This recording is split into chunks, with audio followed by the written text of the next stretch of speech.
Bonsoir Katia Astafiev, vous êtes biologiste, spécialiste des plantes, mais vous êtes aussi une randonneuse chevronnée, une aventurière, comme on en fait peu. D'ailleurs, vous racontez tout cela dans un livre que vous avez publié il y a quelques années qui s'appelle « Comment voyager seule quand on est petite, blonde et aventureuse ». Et cette fois-ci, eh bien, vous nous racontez votre dernier voyage dans ce livre. Voilà, La fille qui voulait voir l'ours. C'est chez Artaud. Alors, avant de nous dire si vous avez réussi à le voir, cet ours, pourquoi ce défi, rencontrer un ours ? Alors c'était surtout au départ faire une grande randonnée, une longue, très longue promenade dans les bois, une randonnée au cœur de la nature sauvage, donc une balade quand même de 500 km avec du dénivelé important et un gros sac à dos. Donc c'était un petit défi personnel et surtout l'envie de se plonger dans ces grands espaces très sauvages canadiens, des grands espaces comme on en a plus tellement en France. Oui, alors...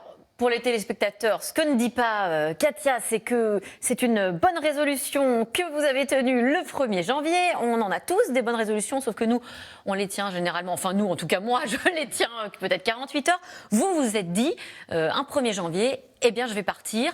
Vous tenez le défi, vous dirigez donc, vous préparez pour ce grand nord canadien, pas les Pyrénées, les grandes montagnes, bien plus loin. Comment est-ce qu'on prépare un tel voyage ? Alors là, c'est une vraie préparation, la préparation physique, bien sûr. Il faut s'entraîner à marcher avec le sac. Donc j'ai commencé 5 km, 10 km, 15 km, 20 km. Tous les week-ends, rajouter des kilomètres avec le sac toujours chargé de plus en plus.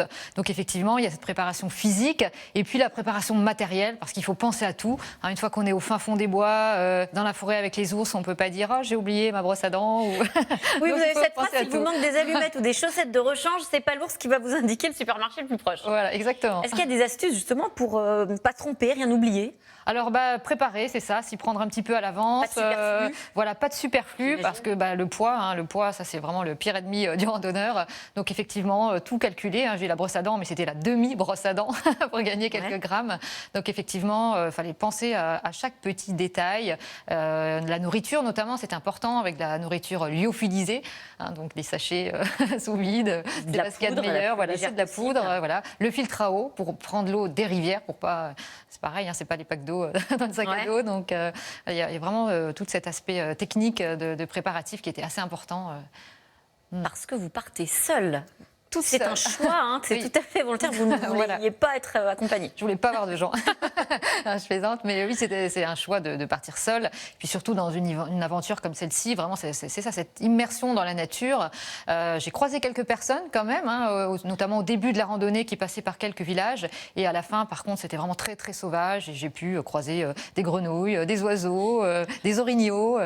Des orignaux. Voilà. Racontez-nous. C'est l'élan, ce qu'on appelle l'élan. Donc c'est une espèce de cerf, si vous voulez, mais qui est énorme. Un animal spectaculaire. Vous l'avez pris en photo, je crois. Oui, voilà. Alors j'ai 2-3 photos d'élan, effectivement. Donc c'est des bêtes magnifiques, mais aussi très impressionnantes. Voilà, on la voit là. Voilà, ouais, là c'est énorme en fait. Ça c'est un grand mâle avec ses bois. C'est des animaux magnifiques. Mais vous n'avez jamais eu peur? La trouille quand même de se retrouver dans un endroit relativement peu familier. Oui, alors au tout début, alors c'est vrai que la première nuit toute seule dans les bois, je faisais pas la fière, j'avoue.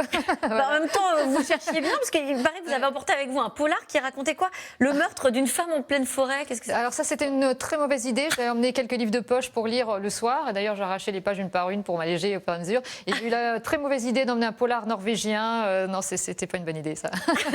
Voilà. Alors, ce fameux ours, vous avez rencontré des élans, on vient de le voir.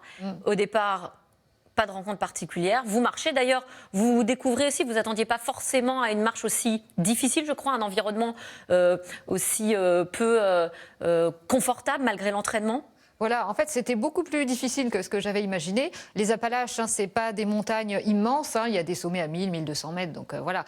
Mais c'est beaucoup plus difficile que chez nous, dans les Vosges, par exemple. C'est très raide. Il y a des chemins très marécageux, des racines, des troncs d'arbres à traverser, des rochers à escalader. Avec le sac, c'était très difficile. Donc j'ai souffert et j'ai battu des records de lenteur, je crois. Voilà. Des journées, peut-être 12 heures de marche pour faire 10 km. C'était quand même assez dramatique, ma lenteur. Vous avez été tenté d'abandonner? J'y ai pensé plusieurs fois, mais bon, une fois que j'étais lancée, une fois qu'on y est, il faut y aller, quoi. Et puis j'espérais un jour quand même croiser la bête. Alors justement, après 3 semaines de dur labeur, il faut le dire, vous gravissez le Nicole Albert, c'est ça? Voilà. Difficulté redoutable. Voilà, c'est une des portions du sentier particulièrement difficile, apparemment une des randonnées les plus difficiles du Québec, très raide, très difficile, des heures et des heures de marche, 3 sommets qui s'enchaînent, j'en pouvais plus, je Vous voulais êtes rentrer sous chez la moi. pluie. Voilà, Ça, il fait je suis un peu chaud. ouvert des cordes, j'en peux plus, j'en ai marre. C'est la canicule. Voilà. Et puis Et là, soudain, qu'est-ce qui se passe? Racontez-nous. voilà, une apparition comme par magie, on va dire, un moment vraiment unique, inattendu, parce que on n'en croise quand même pas tous les jours. Hein, des ours, c'est pas une espèce rare, mais la probabilité d'en croiser est quand même très faible. Et en fait, c'est voilà un moment comme ça, près d'un lac, un ours, un grand mâle est apparu. Donc un ours noir. un ours noir. Il n'y a que des ours noirs dans cette partie du Canada, et c'était très très impressionnant. Moi, je me demandais si j'avais pas un peu rêvé. Mais Oui, vous non, parlez non, d'hallucination, mais très sérieusement, vous vous demandez Voilà. si vous n'êtes pas en train d'halluciner. Voilà, avec la fatigue accumulée après les semaines de marche, la journée qui était interminable, je me suis dit non, je rêve, mais oui, c'était bien un ours. Donc on s'est regardé. Voilà. Il s'est aussi demandé quelle était cette petite bête avec sa veste polaire flashy en Gore-Tex. Il s'est dit mais qu'est-ce que c'est que ça? Enfin, voilà. Donc il a été aussi surpris que moi, mais ça s'est bien passé. Oui, justement, qu'est-ce qu'on trouve enfin, j'en perds mes mots parce qu'on se retrouve face à un ours. Est-ce que vous aviez préparé ce moment-là? Est-ce qu'il y a des gestes à faire ou ne pas faire? Qu'est-ce qui se passe? Qu'est-ce qu'on se dit à cet instant-là? Alors, les accidents, les attaques sont extrêmement rares, mais ça peut arriver. Existent, oui. Elles existent, alors il ne faut pas surprendre l'animal. Donc, j'avais toujours une petite clochette accrochée au sac à dos qui fait du bruit, la clochette à ours. Volontairement? Volontairement, justement, pour faire du bruit, pour ne pas surprendre l'animal. Donc, j'essayais toujours de bouger la clochette, ou alors je parlais, je chantais toute seule dans les bois, voilà, pour ne pas surprendre l'éventuel animal. Et puis, vraiment, alors là, c'est en cas d'extrême limite, j'avais ma bombe à ours dans la poche. Alors, qu'est-ce que c'est une bombe à ours? Alors, Ça existe vraiment c'est ce qu'on appelle une bombe au poivre. En fait, c'est une bombe lacrymo pour plantigrade. En fait, c'est de la capsaïcine. Hein. Donc, si vraiment un animal s'approche, ça marche aussi pour les tueurs en série. Hein. Voilà. Peut-être mieux croiser un ours qu'un tueur en série. Voilà. Et donc, bon, là, c'est vraiment si l'animal va attaquer ou s'il faut s'approcher. Mais bon, normalement, un ours fuit quand il voit un humain. Mais si vraiment ça se passait mal, ça peut être une solution. Vous n'avez pas eu besoin de vous en servir? Heureusement, je n'ai pas eu besoin d'en servir. Donc, c'est aussi bien. La rencontre s'est bien passée. La rencontre s'est bien passée. Voilà. À ce moment-là, l'objectif est atteint pour vous? Voilà. En fait, ça a un peu récompensé finalement toutes ces heures de marche et de souffrance. De retour à Montréal, j'imagine que ça laisse un grand vide. Comment ça se passe le retour après plus d'un mois seul, loin des hommes et du monde? Oui, c'est bizarre de se retrouver dans la civilisation, de voir des gens partout, des immeubles, des voitures. Donc c'est vrai que j'étais un peu angoissée. C'est vrai que le retour à Montréal était un peu difficile. Donc j'ai continué à marcher dans la ville.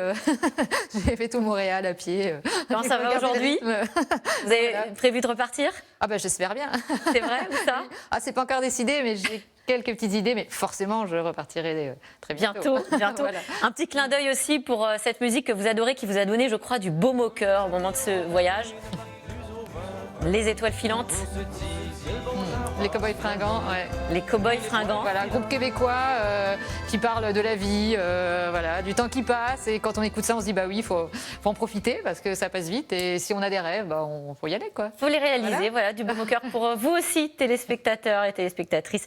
Merci encore, Katia Astafieff, la fille qui voulait voir l'ours. Et donc, on a un peu divulgaché, comme disent nos amis québécois, et maintenant d'ailleurs en France aussi, on a un peu divulgaché la fin, puisqu'on sait que vous l'avez vu, cet ours. Merci encore. Merci.